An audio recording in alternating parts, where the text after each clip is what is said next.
In a world where civilization has fallen and humanity clings to its last breath, The Last of Us begins not with monsters, but with people, scared, desperate, and trying to survive.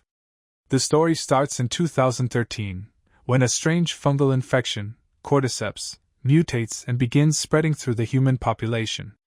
Within days, society collapses.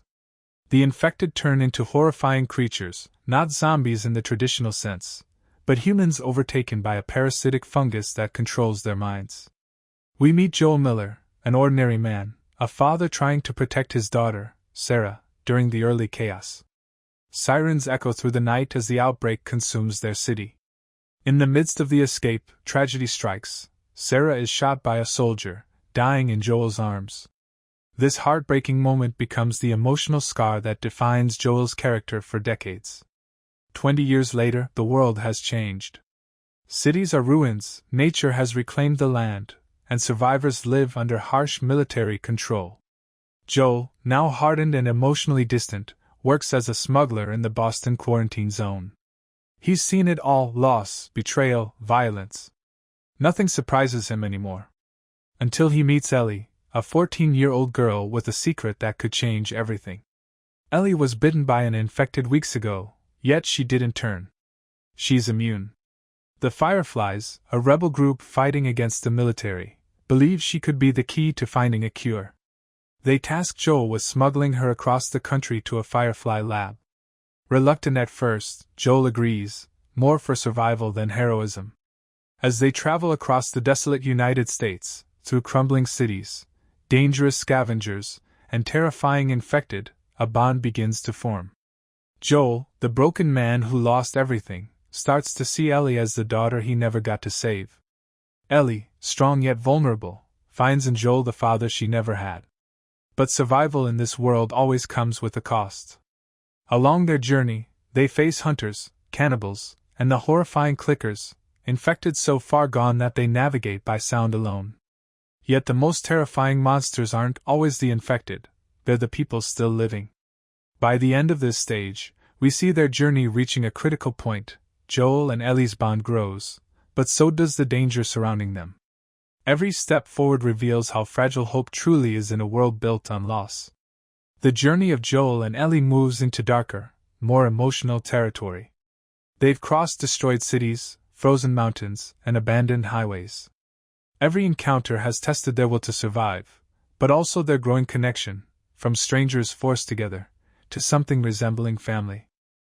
As they reach the outskirts of Colorado, Joel and Ellie find Hope, a group of Fireflies rumored to be working on a cure.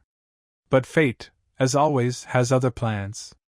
They're ambushed, Joel is gravely injured, and Ellie is forced to care for him alone through the freezing winter. She hunts, hides, and fights to keep him alive. For a teenager born into a broken world, this is her moment of strength and heartbreak. In one chilling sequence, Ellie encounters David, a man who at first seems kind, offering help and food.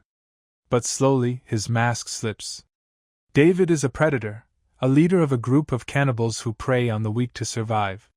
When Ellie realizes his true nature, she fights back fiercely, ultimately killing him in a brutal act of self-defense. This moment changes her forever. The innocence that remained in her is shattered, and Joel, now recovered, finds her trembling and broken. Without words, he holds her, like a father protecting his child. It's one of the most powerful moments in storytelling history, raw, human, and real. Their journey finally leads them to the Firefly Hospital. Joel's mission is nearly complete. But when the Fireflies capture them, he learns the horrifying truth. To create a vaccine, they must remove the cordyceps from Ellie's brain, which will kill her. For Joel, this is an impossible choice. Humanity's cure on one side, Ellie's life on the other. But to Joel, Ellie is humanity. He can't lose another daughter. In an act of love and defiance, he storms through the hospital, killing everyone in his path to save her. The world sees him as selfish, but to Joel, it's redemption. He finds Ellie on the operating table, unconscious, and takes her away. When she wakes up, he lies, telling her the Fireflies had stopped looking for a cure, that there were others like her. The lie becomes their fragile truth. The stage closes with Joel driving away from the hospital, the world outside silent and broken. In the rearview mirror, we see Ellie, alive, but burdened by doubt. Deep down, she knows something is wrong. Years pass. Joel and Ellie settle in Jackson, a thriving survivor community built on hope and cooperation. For a while, it seems peaceful. Joel plays guitar, Ellie learns to live a somewhat normal life. But beneath that calm surface, a quiet storm brews, the truth Joel hid from her. Ellie eventually learns that Joel lied, that he took away humanity's only chance for a cure. The moment shatters their bond. Love turns into anger, confusion, and resentment. Still, their connection never fully breaks. In this world, no one is purely right or wrong, only human. Then comes the tragedy that defines the second chapter of The Last of Us. Joel's past comes back to haunt him. A woman named Abby appears, the daughter of the Firefly surgeon Joel killed to save Ellie. Her vengeance is cold and brutal. In one devastating moment, Joel is killed before Ellie's eyes. It's not just the death of a man, it's the death of Ellie's sense of safety, the spark that drove her humanity. The rest of the story becomes a mirror, Ellie and Abby, two women on opposite sides of pain, both chasing revenge, both losing themselves in it. Ellie hunts Abby across ruined cities, killing anyone in her path. Each kill brings her closer to Abby, but further from herself. Through flashbacks, we see the depth of Joel and Ellie's bond, the small moments, the laughter, the awkward talks about forgiveness. Ellie was beginning to forgive Joel before he died, but fate didn't give her the chance to say it.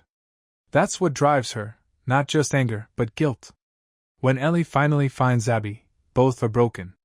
Abby is weak, starved, barely alive. Ellie frees her, only to challenge her to one last fight, not for justice, but for something she can't even name. In the rain-soaked battle, Ellie nearly kills her, but stops. She realizes revenge will never bring peace. Killing Abby won't bring Joel back. Forgiveness, not blood, is the only way forward. In the final scene, Ellie returns to the farmhouse she once shared with Dina, empty now, abandoned. She picks up Joel's old guitar, tries to play, but her missing fingers make it impossible. She sets it down and walks away, leaving behind the life she knew. The journey comes full circle, from loss to love to letting go. And that's the soul of The Last of Us, not just survival, but the question, what does it mean to be human when the world has forgotten how to be? It's not a story of monsters, but of the love and pain that make us who we are.